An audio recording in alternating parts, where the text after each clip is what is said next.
Si ate ang agang gumising. Siyempre, papakita natin kung ano yung mga ganap-ganap natin sa buhay. 7:30 pa lang umalis na kami nito para pumunta sa Buena Park dahil hello, estudyante kami na CCMTC. Ate, hindi ka na lang nagsawa. Ilang skills ba yung gusto mo? Lahat na ata ng course enrollan mo. Hindi. Kasama ko nga pala si Martin dahil nag-enroll din siya sa CCMTC. Bakla hulaan mo yung course namin.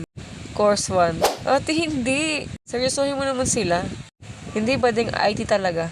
Ayan o, feeling pogi siya. Uy! Dito nga yun sa Buena Park sa South Caloocan. Dapat nga ate, hindi na ako sasama dito kasi nakapagganto na ako last year. Housekeeping nga yung course ko dati.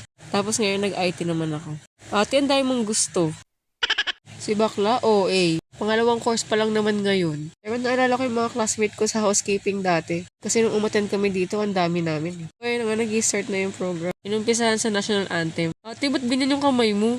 Parang kokey. Hindi nakaka-pretty. Hindi ba din ganyan talaga pag masisipag? Dito nga isa-isa nang tinatawag yung mga trainer. Papalakpakan at nagsisigawan pa yung mga estudyante. Pag nakita mo yung mga naka-orange na yan, parang bibigyan na kami ng parol, di ba? Ate, hindi. Charot-charot ka. Pero ate, seryoso. Ang laking bagay ng CCMTC. Kung gusto mo magkaroon ng skills, te. Ate, mag-enroll ka na. Libre lang. Sa 4 months mo magkakaroon ka ng NC2. Gusto mo yorn? Ate, ang dami nag-aantay sa'yo na opportunity. Galaw-galaw, baka ma-stroke. Pwede ka din mag-ibang bansa kung gusto mo. Ate, NC2 to. Sasayangin mo. Uy! Dito medyo kumakalam ni sikmura namin kasi wala pa kami mga almusal. Kaya naman nakidukot muna ako ng choconuts kay Ate Mercy. Uy, Mercy lang pala yung gusto niya. Ang sarap talaga ng choconut. 7 out of 10 kasi nabitin. Uy, OA. Dito medyo nababurn na ako. Kasi nga, last year nandito na rin ako eh. Kumbaga ate, alam ko rin mga sinasabi nila. Pagka uwi nga, agad-agad akong dumiretso sa palengke. Di ko na rin nabidyohan ate. Kasi lobat na naman siya. Huy! Pagkatapos maging estudyante, magiging nanay naman. Ate, huwag ka magreklamo. Buhay mo yan.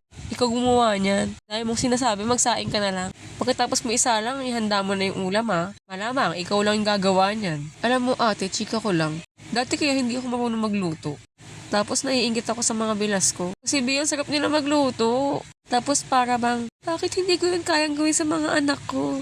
Ganun. Kaya ate, inaral ko talaga siya. Dati, Diyos ko, pinupost ko pa sa YouTube. Ngayon, alam ko na. Wala nang kodigo. Uy! Pero alam mo, ate, lumaki naman ako sa masasarap magluto na lola at lolo. Pero hindi ko alam bakit hindi ako marunong magluto noon. Siguro ba hindi ka naturuan?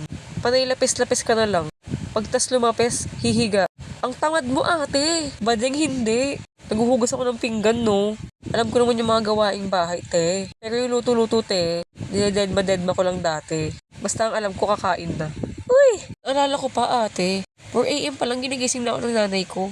Sama daw ako sa bayan. Ate, ang aga pa, doon siya namamalengke. Pero ako naman si Sama. Bet na bet ko kasi nakakakita ako ng mga karneng bagong katay eh. Tapos nalalansahan ako sa amoy. Gusto ko sabihin, ang baho naman. Ate, subukan mo lang, masasampal ka. Ate, joke lang. Gusto ko kasi talaga samahan si nanay nun eh. Kasi meron akong bet na tsinela. Alam niyo yung Nike na slide? Pero isa palengke lang ah. Kasi ba hindi naman kami mayaman. Wala lang, pasikat lang ako, bakit? Kaso di naman ako binilan eh. Ate, 380 daw, ang mahal. Kaya ayun, umuwi na lang kami. Hinelp-help ko na lang siya magbuhat ng mga pinamili. Siyempre masipag tayo eh. Masipag, magalang, matulungin. Hoy ate, kung buhatin yung bangko mo. Ang dami mong sinasabi, gayatin mo yung sibuya. Lutuin mo na yung ulam. Gutom na yung mga anak mo. 3 pa naman yun. Yung isang matanda pa sa'yo. Diyan nga ate, minamarinate ko muna yung pork chop. Naglagay ng mga potion, timpla-timpla. Tapos ate, titikman ko dyan kung tama na ba yung lasa. Pero niligpit ko muna yung mga kalat kasi naiirita ako pag ganyan makalat eh. Hiwarin ako ng isang perasong sili. Para naman may sipa. Mahilig kasi ako sa maanghang. Pero konti lang yung nilagay ko kasi kakain yung mga anak ko. Ito nilamas-lamas ko na gamit yung mga kamay ko. Ate, malinis yan. Naghugas ako. Judger kayo eh. Dito nga isasalang ko na. Ate, sisindihan muna. Naalala ko dati, takot na takot ako magbukas ng ganito eh. Feeling ko kasi pikulo. Pag kasi hindi puputok, ganon. Sinirito ko muna pala yung minarinate ko na pork chop. Kasi bakit? Bawal? Ganyan gusto ko eh. Charot lang, huwag ka magalit. Ganyan din ba yung way nyo na pagluluto ng pork steak? O ako lang? Ate, promise, itry mo yan. Masarap yan. Pero yung mga oras na to, ate, medyo inaantok ako. Kasi di ba bading, ang aga namin gumising. Si Mark pagka uwi, ayun, tulog. Uy ate, huwag mo i-judge yung rice cooker namin na. Nabasag kasi yung takip noon. Medyo marami din pala yung niluto kong pork chop dito. Kasi malamang, hanggang pang mamayang gabi na yan ate. Hindi na para magluto pa ulit mamaya. Araw-araw na lang. Pag-iisip ng ulam yung pinoproblema. Uy! Tapos pag tinanong ko si Mark, be, anong gusto niyong ulam? Ibabalik sa akin yung tanong, be. Ikaw, ano bang gusto mo? Ano ba yun? Habang pinapakuluan ko yung pork steak ate, nagbalat muna ako ng mangga. Thank you sis sa pagbigay sa akin nito. Sakto ate, nakakita kasi ako nung nakaraan. Inimplahan niya ng toyo yung mangga. Ate, masarap yun. O anong gagawin?